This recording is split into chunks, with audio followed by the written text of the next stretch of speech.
Listen, I'm a day late, but I don't care. I could be a day, a week, a month. I don't care. But the Real Madrid downfall, bro, I'm right there. Yesterday, we witnessed something historic.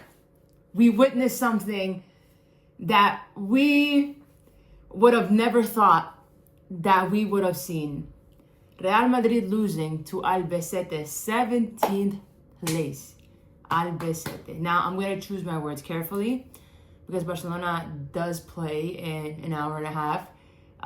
Also, by the way, I'm not in my usual setup in my room, not in the country currently, but the Real Madrid downfall, the Real Madrid banter era, sign me the hell up. I am right there. Just like they're making fun of Barcelona for their banter era, Europa League, losing to Bayern, the Frankfurt, the everything, the banter era. It's crazy to think that Real Madrid is where they are currently right now. It's tough. It's dark. I've been there. We've been there. Barca fans have been there. Been there, done that. Just like how every team has its highs, they're going to have their lows. And Real Madrid right now are currently going through a really, really, really dark time. And yesterday's game was not on the manager. It was absolutely not on the manager.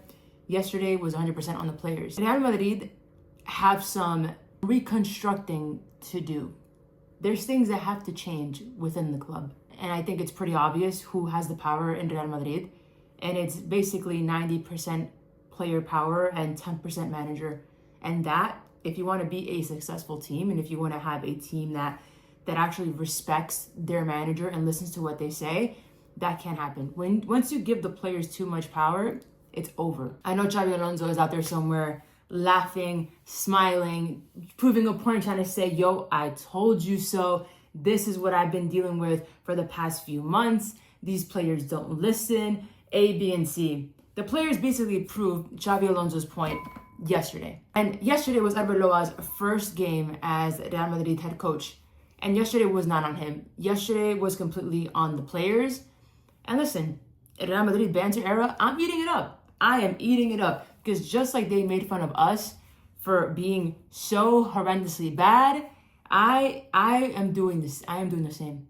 I didn't even for a second thought that it was, I knew it was maybe a possibility, but the possibility was like this, microscopic. I'm like, they're bad, but they're not bad to the point that they're going to lose to a 17th place Albacete team. But impossible was made possible. And they lost. Real Madrid and Man United are literally on the same level. That is a sentence I don't think I would have ever said. I don't think I would have said in 2026. In big 2026, Man United and Real Madrid being at the same level, I would have never guessed. I would have never thought. I didn't think it would get this bad. Seeing your rival be down so bad after years and years and pain, anger, frustration, sadness. Bro, it hits. This has been the best week of my life. Florentino Perez should not even be mad. He shouldn't even be upset or anything because these are the consequences of his own actions. He wanted Xavi to leave so badly. The board wanted him out. They were just looking for an excuse to kick Xabi Alonso off the team. They just wanted to get rid of him just for the sake of it. You had so many reasons, excuses prior to the game against Barcelona in the final on Sunday, and you choose the next day to part ways with Xavi? No. And to be honest, I don't see them winning anything. They're already out of Copa del Rey. They're a few points off in La Liga, and they have the Champions League. They're still in the Champions League. Do I see them winning the Champions League? Absolutely not. At this rate, no. Let me say this. If Barcelona manages to lose and drop points to this Real Madrid team, that will be the most embarrassing thing to happen. Let's be real. If the player and manager power imbalance doesn't change, this is going to be a cycle. It's going to be an ongoing cycle. I said before, Real Madrid is at the same level as Man United at this point. You can go through every single manager. You can go through manager every 4 months, every 5 months, whatever the case is. But you have to change internally first. You can't expect a manager to come in and the players have all the control and the players have the final say. Because last time I checked in the sport, literally with any sport, what your coach, what your manager says goes.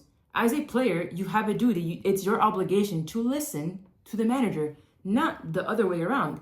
In any sport that you play, the coach has the final say. What he says goes, whether you like it or whether you don't. And at Real Madrid, the manager doesn't have that power. The players have that power.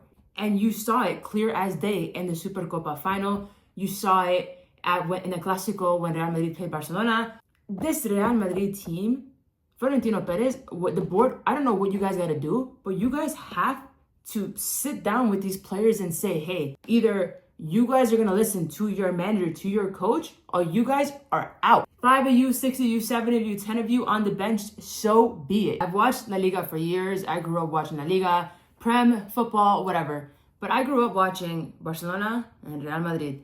And this Real Madrid team has to be the worst Real Madrid side I have seen in my existence. But you know what they say, what goes up must come down. And Barcelona plays very, very shortly. So I'm going to tune into that. And I will see you guys in the post-match review after Barcelona plays Racing Santander. So I'll see you guys in a bit. Peace.